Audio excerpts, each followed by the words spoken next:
झाला आणि त्या सगळ्या मीटिंग केल्यानंतर सगळ्या मीटिंग संपवून आज माझा इथला दिवस असतो पार्टी कार्यालयात, पण आज गर्दीच इथं इतकी प्रचंड होती. मी बऱ्याच जणांच्या शिष्टमंडळांना सुरुवातीला आतमध्ये भेटलो, परंतु नंतरच्या काळात माझ्या लक्षात आलं, कारण माझी आज 7 वाजता सगळ्या राष्ट्रवादीच्या आमदारांची आणि मंत्र्यांची, सगळ्या म्हणजे ज्यांना उपस्थित राहता येऊ शकतं त्यांना, नाही तर पुन्हा ब्रेकिंग न्यूज सुरू व्हायची. हा आला नाही, तो आला नाही, तो अमका झाला, तो तमका झाला, तसं नाही.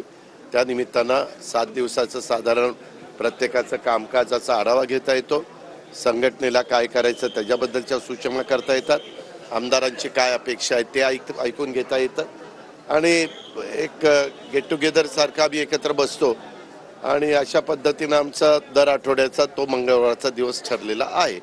आता 7 वाजलेत, आता तिकडं चाललोय, परंतु आपल्याला न बोलता गेलं असतं तरी दादा आमच्याशी बोलले नाही, दादा रागवले, दादा निघून गेले, पुन्हा बातम्या सुरू व्हायच्या.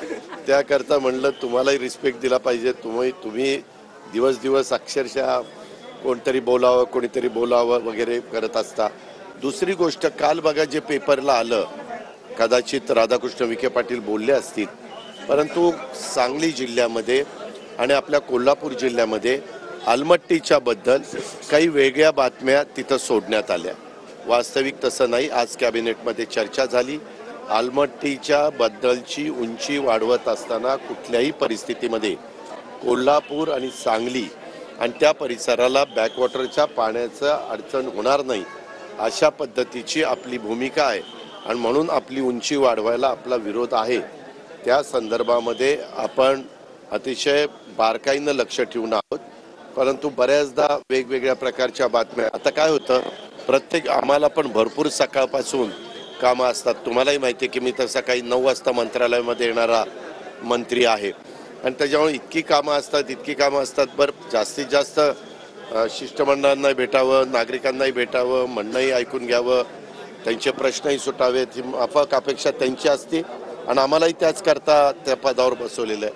अशा या सगळ्या गोष्टी चालू आहेत. उद्या पण बऱ्याच मुख्यमंत्र्यांनी पण बैठका लावल्यात, मी पण सकाळपासून बैठका लावल्यात. आज उपमुख्यमंत्री त्यांना एक पुरस्कार मिळणार आहे दिल्लीमध्ये, तो पुरस्कार घेण्याच्या करता एकनाथराव शिंदे तिकडे गेलेले आहेत. अशा पद्धतीचे एकंदरीत सगळं चित्र आहे.